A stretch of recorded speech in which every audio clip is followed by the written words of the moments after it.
Okay, so hello everyone, good day. So in this video, we are gonna talk about the execution and the death of Jose Rizal. So dito, pag-uusapan natin kung ano ba talaga ang mga nangyari sa panahon kung saan i-execute na si Jose Rizal. So simulan na natin. So on December 30, 1896, at approximately 6:30 in the morning, Rizal was taken from cell and the march to Bagong Bayan began.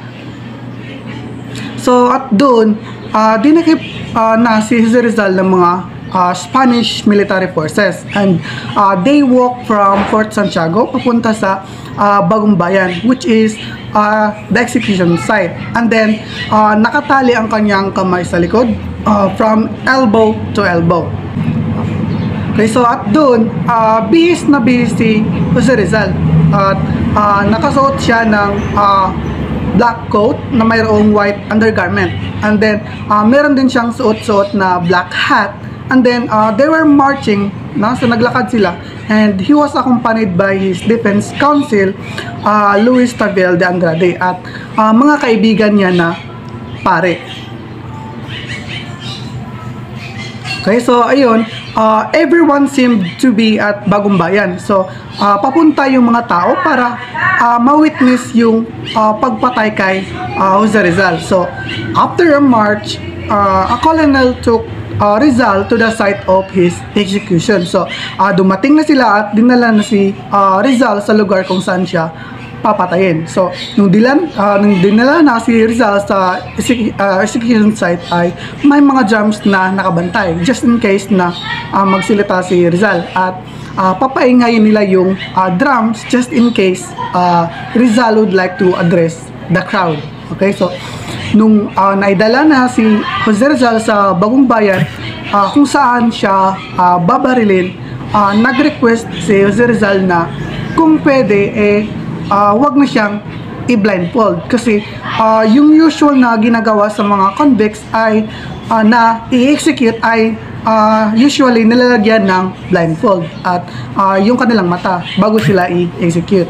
So, nag-request si Jose Rizal na wag na siyang piringan sa mata, at pinayagan naman yun. And then, Rizal, he also requested na sana pwede harapin niya yung crowd o yung mga tao at yung firing squad na babaril sa kanya. But the commanding officer refused, so hindi pinayagan yon. So ang pinagbigyan lang ay wag na siyang piringan sa mata. Okay, so yung firing squad ay mga Filipino soldiers. So mga kapwa Filipino pa ang babaril kay Jose Rizal, at sa likod ng firing squad naman ay mga Spaniards soldiers na nakabantay just in case hindi susundin ang utos na barilin si Jose Rizal. So yung mga Filipino na firing squad is wala silang choice kundi sundin yung utos sa kanila na barilin si Jose Rizal, dahil kung hindi ay sila naman ang ma-punish or i-execute. Okay? And after a moment, may isang pare na nag-bless kay Jose Rizal, and a medical officer, Dr. Felipe Ruiz Castillo, took Rizal's pulse and found that it was normal. So nagulat na lang din yung doktor na hindi kinakabahan si Rizal dahil nga normal lang ang kanyang pulse rate. Okay, so dito na nangyari. So Jose Rizal was asked to walk a few steps forward from the lamppost ng Bagong Bayan. So doon, pinag-utos ng commanding officer yung pagbaril kay Jose Rizal. So doon, nabaril na si Jose Rizal at tinamaan siya sa likuran, at bago siya bumagsak ay pinilit niya na bumagsak ng paharap, at bago siya namatay ay tumingin siya sa kalangitan. At ang huling salitang binatawan ni Jose Rizal bago siya barilin ay it was consummatum est. It means, in English, it means it is end or it is finished o natapos na. Next is the afterlife in memory. So, Jose Rizal died in early morning of December 30, 1896. And yung mga Espanyol ay masayang-masaya sila doon sa naganap, and while the Filipinos were grieving in silence.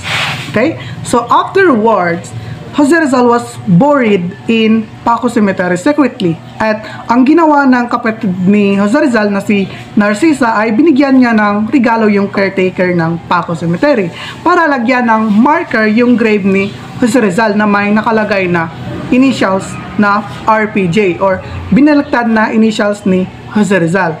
Okay, so during that time na ililibing na si Jose Rizal ay hindi pinapapasok ang mga bisita habang ginagawa ang paglibing kay Jose Rizal.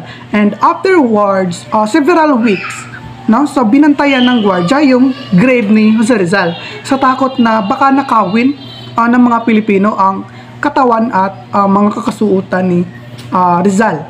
So, ayun, nakita natin na very sad yung nangyari kay Jose Rizal. But in the same time, it was very heroic.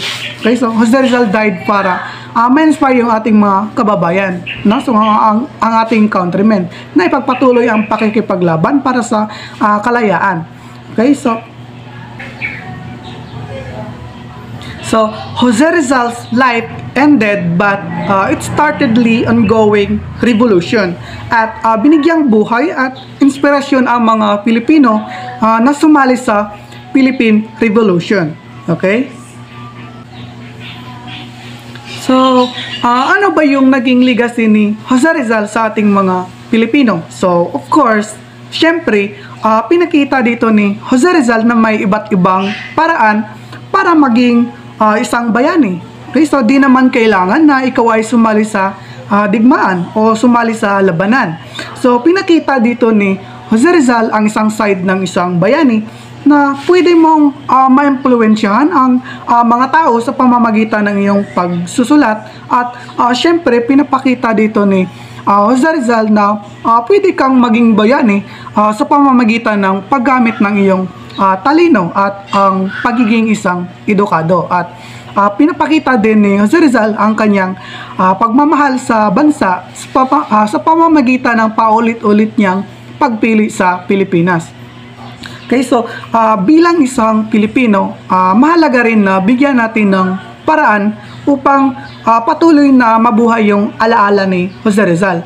So lalong-lalo na sa mga kabataan, sa mga sumusunod na henerasyon. Kasi kung titingnan natin, hindi biro yung pagsasakripisyo na ginawa ni Jose Rizal. So utang natin sa kanila yung kalayaan na tinatamasa natin ngayon. Okay? So ayun yung mga nangyari sa panahon kung saan i-execute na or bibitayin na si Jose Rizal. At so ayun yung mga nangyari pagkatapos namatay ni Jose Rizal. So yun lamang sa video.